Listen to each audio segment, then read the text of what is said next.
नमस्कार, मी अमित मुंडिक, पुणे प्राईम न्यूजमध्ये आपलं स्वागत आहे.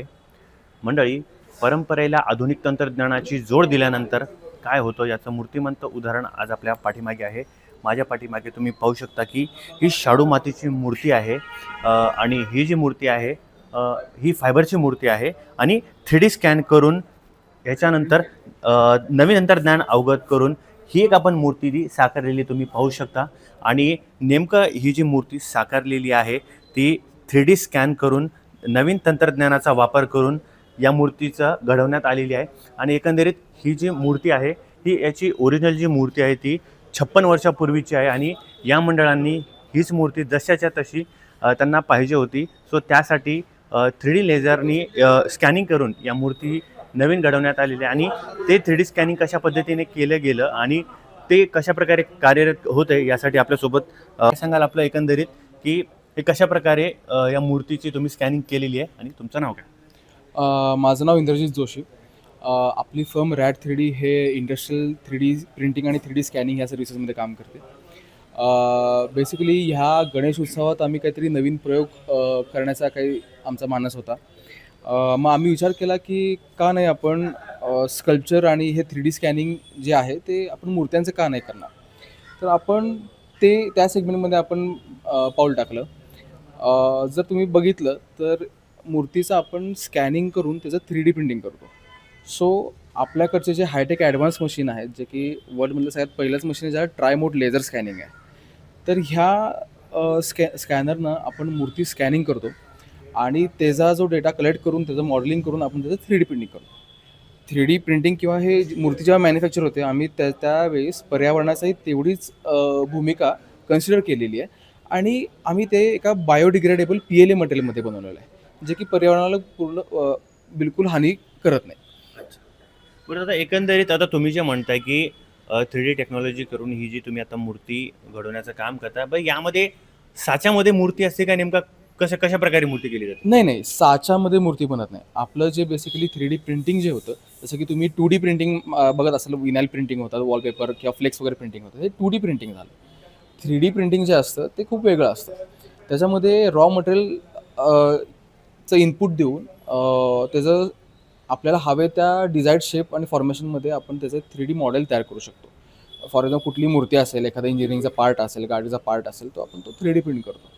तर बेसिकली अशी ही टेक्नॉलॉजी चालते. ह्याचा 3D मेनली डेटा कलेक्ट होतो आणि त्याचं 3D मॉडेल तयार होतं. हे मेन त्याचं बेसिक कन्सेप्ट आहे.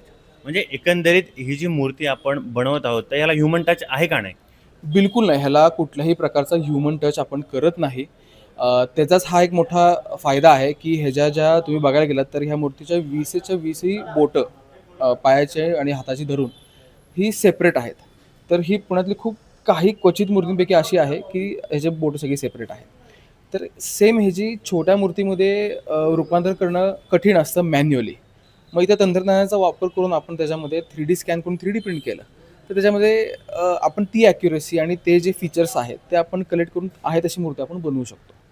त्याचा मेन फायदा तो आहे. अच्छा, परत आता एकंदरीत आता ज्यावेळेस आपण 3D स्कॅन करतो तर ह्याच्यानी मूर्तीवरती काय परिणाम होत नाही ना? बिलकुल नाही दादा, बिलकुल नाही. आपलं हे जे IR मोड स्कॅनिंग होतं, IR आणि लेझर मोड, ह्याच्यामध्ये मूर्तीवर कुठल्याही प्रकारचा इफेक्ट होत नाही. ना आम्ही त्याला नॉर्मल 3D स्कॅनर जे येतात त्याला स्प्रे वगैरे मारायला लागतात किंवा खूप अंधार लागतो, कॅप्चर नीट होत नाही, डेटा क्वालिटी नीट येत नाही. तर त्या गोष्टींना सगळं सरप्रेस करून हे मशीन पुढं सगळ्यात पळतं आणि डेटा ॲज इट इज बिना काही हात न लावता त्याच्यावर काही न स्प्रे करता डेटाचं कलेक्शन होतं आणि डेटा स्कॅनिंग होतो आणि त्याची मूर्ती बनते. त्याचं कुठेही प्रकारचं मॅन्युअल काम ह्याच्यामध्ये मूर्तीवर काही होत नाही. अच्छा, बरं, याच संदर्भात आपल्यासोबत आहेत या मंडळाचे अध्यक्ष आहेत. एकंदरीत अध्यक्षांकडून जाणून घेऊया की त्यांना ही कसं सुचलं. दादा, काय सांगाल एकंदरीत की तुम्हाला ही गोष्ट कशी सुचली? नमस्कार, जय गणेश. सर्वांना गणेशोत्सव दह्यांडी हार्दिक शुभेच्छा.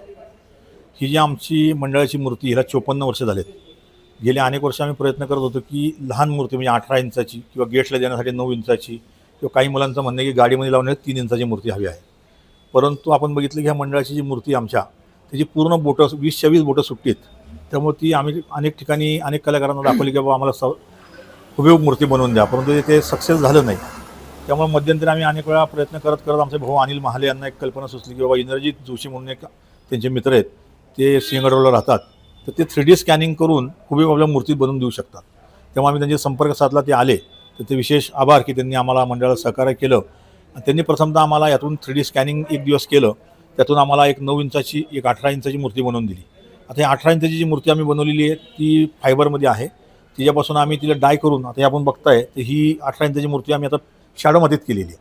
परंतु ह्या वर्षी उशीर झाल्यामुळे आम्हाला साधारण अनेक लोकांची मागणी, भाविकांची आणि आमच्या मंडळाच्या कार्यकर्त्यांची. परंतु ह्या वर्षी आम्ही प्राथमिक स्वरूपामध्ये 50 मूर्त्या ह्या शॅडोमातीच्या करतोय आणि भविष्यामध्ये अनेक भाविकांची आणि जी मंडळाच्या कार्यकर्त्यांची इच्छा आहे तर अनेक आम्ही पुढच्या वर्षी जास्त मूर्त्या करून भाविकांना कशा देता येतील ह्याचे आम्ही प्रयत्न करतो. एकंदरीत जसं सांगितलं की 54 वर्षापूर्वीची जी मूर्ती आहे तीच मूर्ती, त्याच भावना नागरिक असो आणि कार्यकर्ते असो त्यांच्या त्याच भावना जतन ठेवण्यासाठी या नवीन परंपरा आणि तंत्रज्ञानाचा वापर करून 3D स्कॅनिंग करून ही मूर्ती तयार करण्यात आलेली आहे. आणि पुढच्या वर्षी हजारोच्या तादात आम्ही या मूर्त्या करू असं देखील अध्यक्षांकडनं सांगण्यात आलेलं आहे.